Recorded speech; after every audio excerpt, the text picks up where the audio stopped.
Hi guys, my name is Ngasimbe Simang. For those who don't know me, I'm a Zimbabwean staying in Botswana.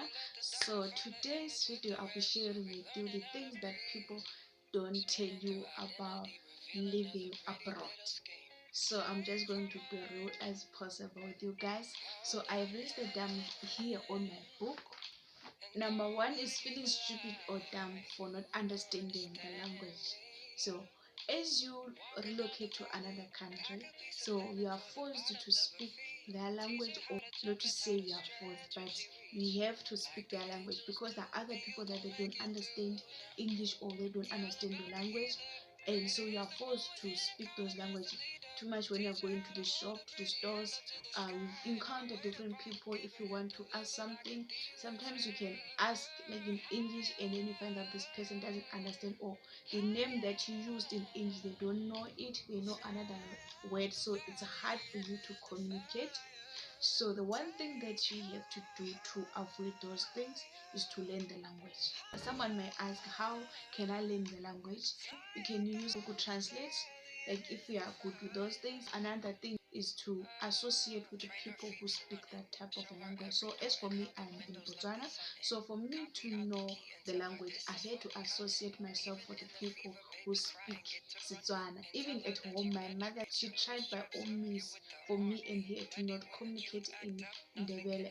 We communicate in English or in Setswana. So I went to school. So the school that I went, most of the students they spoke Setswana. Not to say that they didn't know Setswana, but they could understand, but they will reply in Setswana. So I adapted like fast. I got to learn the language fast. In the same applies, I go to church. So the people that are around myself are people who speak Setswana, even though some of them, like they went to English medium, they speak English 24/7. But the other times, other moments that we chatting in Setswana. And if there's something that I heard and I don't understand it, I approach them and tell them, guys, what does this mean? So they're able to help me. And the third thing is to speak the language, even though you feel like you're breaking or you're not doing justice to the language. Try to speak the language. I remember the time that I came to Botswana, my English wasn't good and my Setswana wasn't good, but I tried by all means to speak Setswana, even though other kids they'll criticize me, telling that no, hey, you can't speak Setswana, like your Setswana is not good. But I tried by all means to speak Setswana for me to get too used to the pronunciation. So just get comfortable and try to speak Setswana, even though I know the first days and the first month are going to be hard for you to be able to pronounce, but try by all means. The saying that says practice makes perfect. So you keep on trying. You can't say that I'll start speaking the language the time that I'll be fluent. There's no way you're going to be fluent until you practice.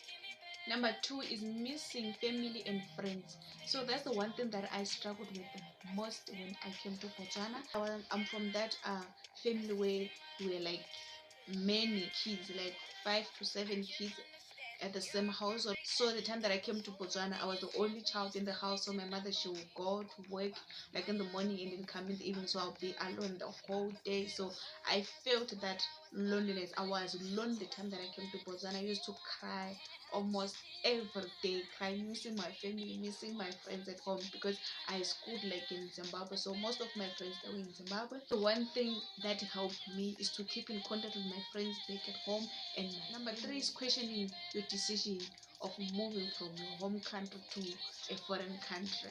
It's hard, guys, to adjust to a foreign country. So sometimes you get to a point where you start questioning, saying that was it worth it for me to move from a country to come to Botswana, or to move from Zimbabwe to come to go to Australia. So for you to get over that thought or that feeling, the one thing that you have to do is just to compare the advantage of living in Botswana and the advantage of living in Zimbabwe. You compare those two that we have. Number four is learning to be alone. As I said, like that I missed my family, so I used to be around the people all the times. By the time that I came to Botswana, all of that changed. I became lonely. I was at home the whole time alone, which was one of them that I wasn't used to. So I had to learn to be alone, to be comfortable being alone. Number five, making friends. It's hard to make friends in a foreign country. As for me, I don't know why, but I don't make friends that easily. It takes time for me to call someone my friend or to trust them as a friend. So that's one thing that I realized, that here in Botswana it's been difficult for me to make friends. And the time that I thought that I was going to make friends at school, but I go to school like part time, not full time, which means I'm attending like in the evening or sometime there and there. So which doesn't allow me to meet people and like be able to converse. We just go to school, learn, from there we are out. That's the thing that like it's been hard for me to make friends, but it's been better because nowadays I go to church, I have friends at church, there are people that I spend a lot of time with. Like I have friends nowadays, I met them at church, but I didn't make any friend at school. I don't know why, but since I came to Botswana, I only made one friend when I was doing my, is it form 5? When I was doing my form 5, I made friends when I was doing my form 5 because I was going to school like every day, like in the morning till 4 o'clock. By the time that I went to university, things changed because I'm attending part time, so it was hard for me to make friends. Number 6 is that everything calls for money in a foreign land. Everything calls for money. For you to have a shelter, you need money. For you to sleep, you need money. For you to eat, you need money.